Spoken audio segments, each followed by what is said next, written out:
Hey y'all, today I want to briefly talk about saturated fat and just sort of the general category of saturated fat and just kind of answering the question of what is saturated fat? So I know you guys have heard the term saturated fat, and we live in a world where while the tide is turning, most of us have spent many years being told that saturated fat is not a thing that we should be eating, that it leads to heart disease, that it's really bad for health, all these other things. But at the end of the day, I still want to just answer the question, what is a saturated fat? The basics of saturated fat from the chemistry perspective is that you have, with all fats, you have carbons that are attached together. And then from those carbons, you have hydrogen sticking off. And this is actually a little different, but. So on each one of these, you have a hydrogen sticking off, okay? So this would be this would be a C6 that I just drew randomly. So this is a short chain fatty acid, and this would be a saturated fatty acid. And that's because there's single bonds between all of the carbons. Now, how would I make this a polyunsaturated fatty acid or a monounsaturated fatty acid? Is that between those carbons, there might be a double bond, as you can see in there. So that double bond is what takes it from being saturated to being unsaturated. Mono means that there is one of these double bonds. Poly means that there's more than one, okay? So that's the basic difference in these fatty acids. Saturated fatty acid means that there is a single bond between the carbohydrates, and that then makes it fully saturated, okay?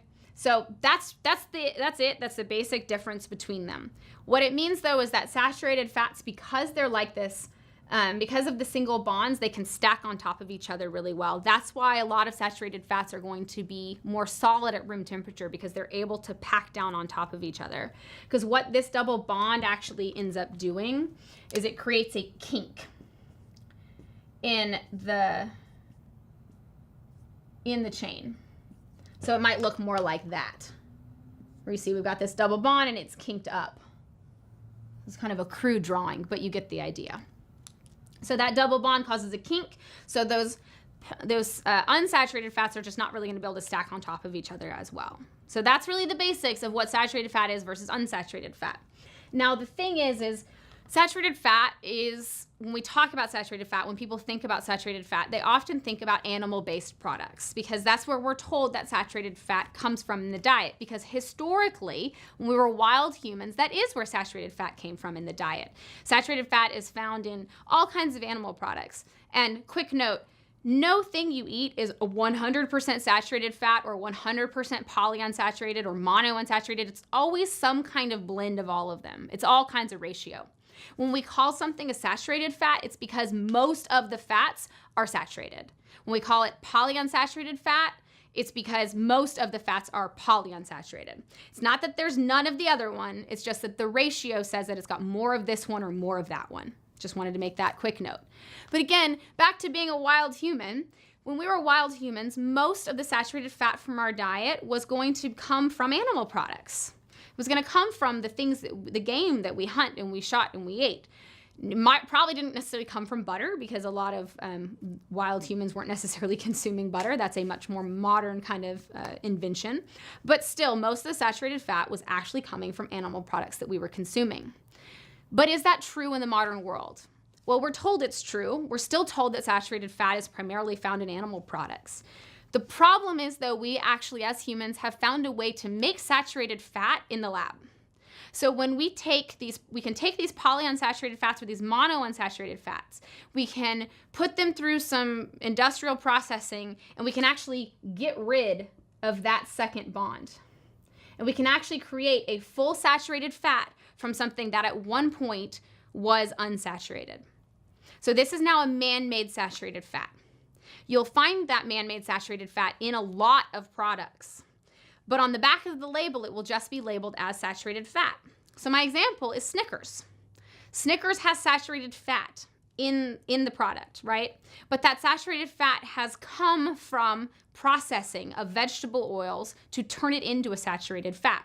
That saturated fat in that Snickers bar is not endogenous, meaning that Snickers bar did not grow on a tree and get developed with saturated fat in it. That saturated fat was added into that as a product. Versus with animals, where the saturated fat is endogenous, right? That animal just produces its own saturated fat. We produce saturated fat. We have the fat that we store on our body is saturated. So saturated fat is not an awful thing. It's not an evil thing. It's not bad. It just is another kind of fat. And again, in the modern world, when we talk saturated fat and where does it come from in the diet, we can't just keep thinking about it coming from animal products, because the truth is most of us are eating a lot more heavily processed foods that have industrially made saturated fat and not naturally occurring endogenous saturated fat. And we don't know the difference of how those two different things impact the body. And I think when we use the common sense test and we think, do we really think the issue is the saturated fat in that steak you might be eating? Or do we think it might be the saturated fat in that Snickers? We've been eating the steak a lot longer than we've been eating the Snickers. And that saturated fat is not the same. So we can't keep talking about saturated fat as this large, broad category where all saturated fat are equal, because they're not. If you read a label and it says saturated fat on the back, more than likely that saturated fat has been added in at some point, because again, something that has a label is generally processed. So that means that it was created by human hands to some capacity. So just wanted to do that brief rundown on what saturated fat is. Hopefully you now have a better understanding of just the basics of the chemistry of saturated fat and a little bit more understanding of the fact that not all saturated fat is equal and we can't vilify all saturated fat. If you have other questions, send them to me. That's it for today.